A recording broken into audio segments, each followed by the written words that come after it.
The Ascent appears and plays like the type of cyberpunk game that you would think and know you want in your mind, but thankfully in this case, it actually is. The game starts out simply enough with the premise that you're basically an off-worlder brought to this world as a slave to pay off your debt. But the tricky part is that most people spend a huge chunk of their lives trying to pay off said debt, or they die trying. With that, your character is given some very difficult tasks to try and lower that time to freedom. While this premise sounds simple, it drives forward a narrative that will take you through an entire class system and have you interacting with a lot of interesting and well-voiced and looking characters.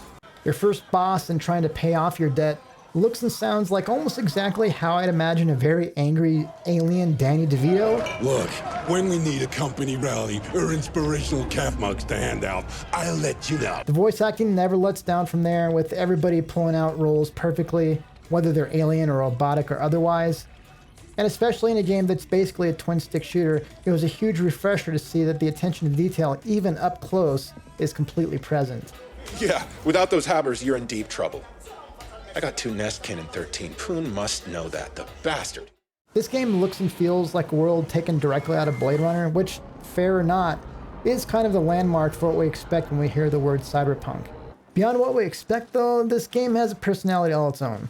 There's a lot of interesting characters, plenty of quests and side quests, with a good length, and really a magnificent view of how all the different levels of society live and interact and struggle together. And every inch of the world has a very unique and distinct flavor to it that you're probably not going to quickly forget once you reach the end credits.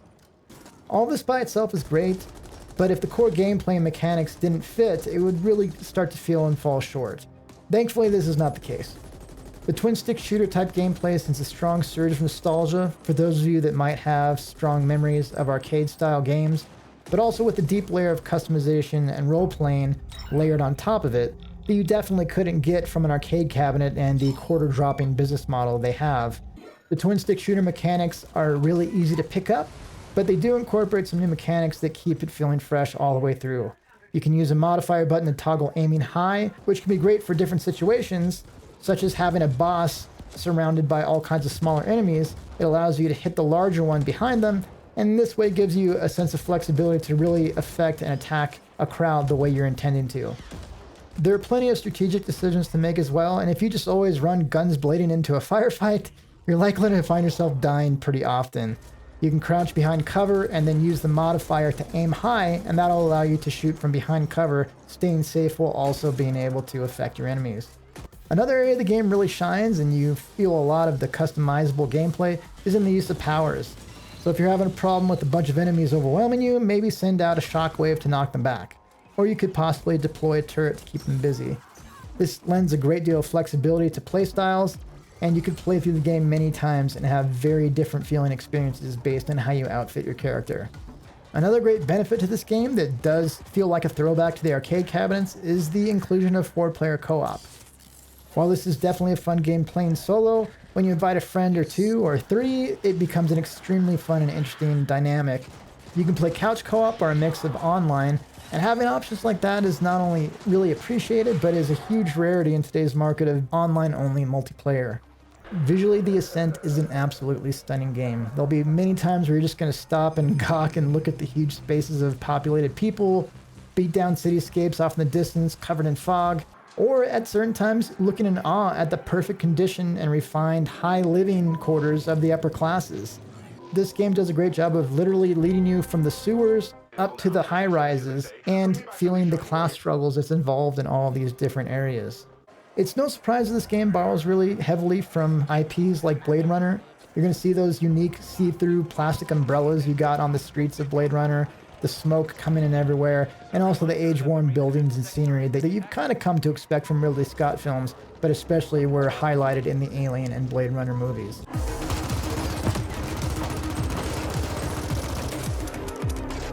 The sound and music of the game, while maybe doesn't get talked about quite as much as the visuals, complement everything going on perfectly.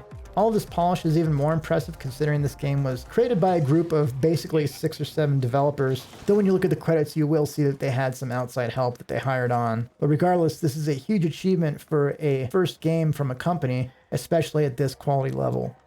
The music, while not as extensively licensed as a game like Cyberpunk 2077, is probably for the better. It has a much better feel to it of uniqueness because you're not hearing recognizable songs and everything is unique to this universe. The sound design fits just as well, from gunshots being ballistic, rocket-based, and energy-based, all sounding perfect, and then having elevators and everything else in between.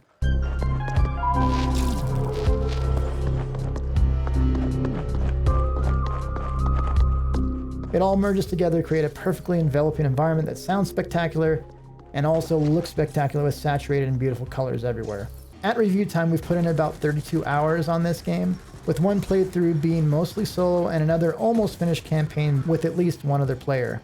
While that doesn't sound like a huge amount of gameplay, it does feel very complete by the time you reach the end credits, and the time you spend, you'll encounter a huge amount of variety and replay value when you decide to start another playthrough. The only downside is that once you finish, there's no New Game Plus mode to bring you back in at a higher difficulty. You can always go back and complete the quests you didn't, but at this point they're probably going to be too low level to even bother with, and you can run around and kill random enemies, but having some repeated, more difficult playthrough options with your existing character would have been a fun and appreciated option. That being said, this is one of the few games where this reviewer would be more than excited to purchase some DLC down the road to be able to jump back into this world and continue the world building, provided of course it is as detailed and enjoyable as what we've gotten with this core campaign and release. The game definitely has some bugs, and as of this review, some of them are game breaking. Not to where you have to start over from the beginning, but you may need to exit, come back in, and then go ahead and recomplete a checkpoint or two. It's not a big deal, but when you have a multiplayer game with 2 or 3 or 4 people in it, it can be a little bit of an annoyance. It is continuing to be patched though, and we're guessing that probably in not too long of a time, that's all going to be resolved.